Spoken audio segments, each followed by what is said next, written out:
नवरात्रि पर्व पर माता की आराधना के साथ ही व्रत, उपवास और पूजन का विशेष महत्व होता है। जिस प्रकार नवरात्रि के 9 दिन माँ दुर्गा के अलग अलग रूपों की पूजा की जाती है, ठीक इसी प्रकार 9 दिनों में माता को प्रत्येक दिन के अनुसार भोग या प्रसाद अर्पित करने से देवी माँ सभी प्रकार की समस्याओं का नाश करती हैं। तो आज के इस वीडियो में हम आपको बताएंगे कि माता रानी को दिन के अनुसार भोग लगाने पर क्या क्या लाभ प्राप्त होते हैं और कौन कौन सी समस्याएं दूर होती हैं। तो इसलिए जरूर जान लें कि किस दिन कौन सा प्रसाद चढ़ाकर देवी माता को प्रसन्न किया जाता है। सबसे पहले तो वीडियो को लाइक करके कमेंट बॉक्स में जय माता दी अवश्य ही लिख दें, और अगर अभी तक आपने हमारे चैनल को सब्सक्राइब नहीं किया है तो तुरंत चैनल को सब्सक्राइब करके बेल बटन अवश्य ही दबा दें, जिससे इसी प्रकार की खास वीडियो आपको हमेशा मिलती रहे। तो दोस्तों, आपको बता दें कि पहला दिन मां शैलपुत्री का दिन होता है। इस दिन देवी मां के चरणों में गाय का शुद्ध घी अर्पित करने से आरोग्य का आशीर्वाद प्राप्त होता है और जीवन की सभी व्याधियां दूर होकर शरीर निरोगी हो जाता है। जो लोग रोग से परेशान रहते हैं उन्हें पहले दिन देवी माता को गाय का शुद्ध घी अर्पित करना चाहिए। ठीक इसी प्रकार जो दूसरा दिन होता है यह ब्रह्मचारिणी माता का होता है, और इस दिन देवी माता को शक्कर का भोग लगाने से वो अति प्रसन्न होती हैं। इस भोग को देवी के चरणों में अर्पित करने के बाद अगर परिवार के सदस्यों में बांटा जाता है तो इससे सभी की आयु में वृद्धि होती है। तो इसीलिए शक्कर का, मिश्री का दूसरे दिन भोग लगाया जाता है। ठीक इसी प्रकार जो तीसरा दिन होता है वह चंद्रघंटा माता का होता है, और इस रूप का पूजन नवरात्रि के तीसरे दिन किया जाता है। इस दिन माँ को दूध या दूध से बनी हुई मिठाई या फिर खीर का भोग लगाकर ब्राह्मणों को दान करना अति शुभ माना जाता है। इससे दुखों की मुक्ति होकर परम आनंद की प्राप्ति होती है।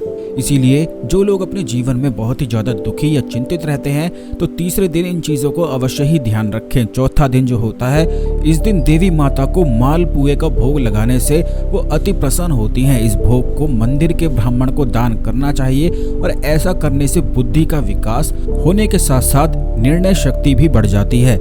नवरात्रि का 5वां दिन यानी मां स्कंद माता का दिन होता है। इस दिन माता को केले का भोग चढ़ाना चाहिए, क्योंकि यह अति उत्तम बताया जाता है, और ऐसा करने से गुरु ग्रह बलवान होता है। जिन लोगों का गुरु ग्रह कमजोर है, क्योंकि गुरु ग्रह अगर कमजोर हो जाता है तो ऐसे लोगों के जीवन में हमेशा ही दुख और दुर्भाग्य उन्हें घेर के रखता है। तो 5वां दिन स्कंद माता का दिन होता है, और नवरात्रि में 5वें दिन केले का भोग चढ़ाने से उत्तम स्वास्थ्य की प्राप्ति तो होती ही है, और दुर्भाग्य भी दूर हो जाता है, यानी कि सौभाग्य की प्राप्ति होती है। ठीक इसी प्रकार जो 6वां दिन होता है, इस दिन माता को शहद का भोग लगाना अति उत्तम और शुभकारी माना गया है। इस दिन शहद का भोग लगाने से मनुष्य की आकर्षण शक्ति में वृद्धि होती है।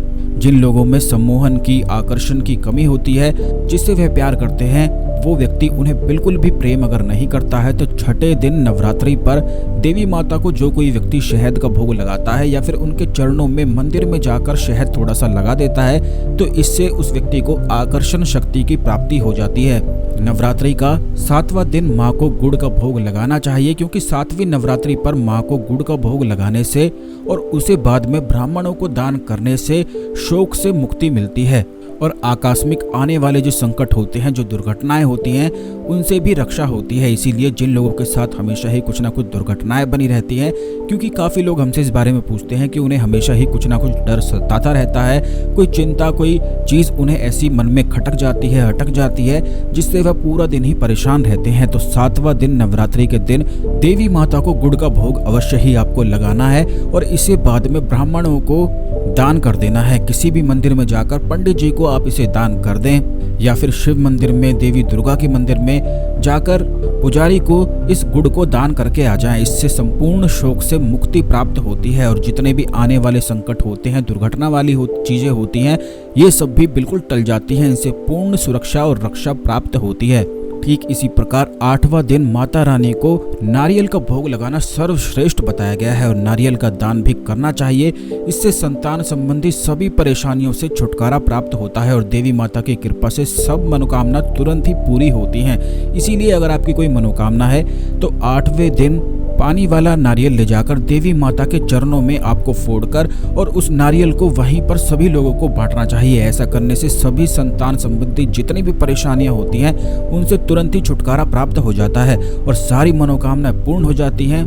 ठीक इसी प्रकार जो सूखा नारियल होता है, अगर सूखे नारियल को लेकर उसमें शक्कर भर के किसी भी पीपल वृक्ष के पास छोड़ दिया जाता है, खास करके 8वें दिन पर, तो इससे नौकरी संबंधी, व्यापार संबंधी सारी परेशानियां दूर होती हैं। नारियल के जो उपाय होते हैं बड़े ही ज़्यादा खास और विशेष होते हैं। बल्कि ऐसा कहा जाता है अगर कहीं भी कोई भी महत्वपूर्ण कार्य किया जाए और पहले नारियल ना फोड़ा जाए तो वहां पर विघ्न उत्पन्न हो जाता है। इसीलिए कोई भी महत्वपूर्ण कार्य आप करते हैं तो नारियल को तो अवश्य ही फोड़ना चाहिए, क्योंकि नारियल के अंदर का जो पानी होता है उसमें एक ऐसी अद्भुत गजब की शक्ति होती है जो संपूर्ण प्रकार की नकारात्मक ऊर्जाओं को तुरंत ही फूटते ही नष्ट कर देता है।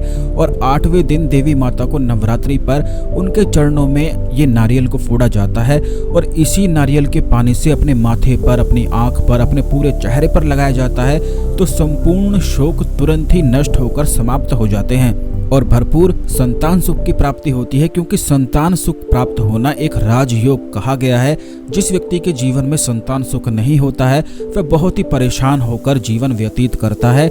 और आजकल कलयुग चल रहा है, आजकल की जो संतान होती है वह बिल्कुल भी कहना नहीं मानती है।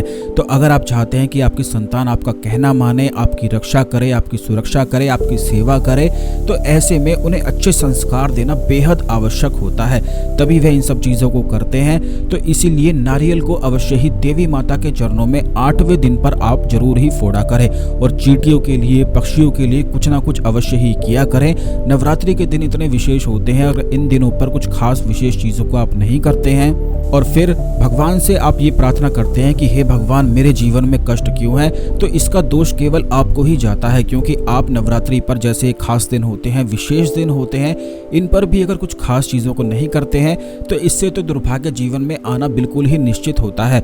क्योंकि नकारात्मक शक्तियां आजकल इतने प्रभाव में रहती हैं कि सभी लोगों को परेशान करती रहती हैं और इसी नकारात्मक प्रभाव से दूर होने के लिए, सकारात्मक प्रभाव को पाने के लिए ये चीज़ें विशेष और खास होती हैं। ठीक इसी प्रकार 9वां दिन जो होता है यानी कि 9वीं तिथि पर देवी माता को तिल का भोग लगाना चाहिए, तिल अर्पित करने चाहिए।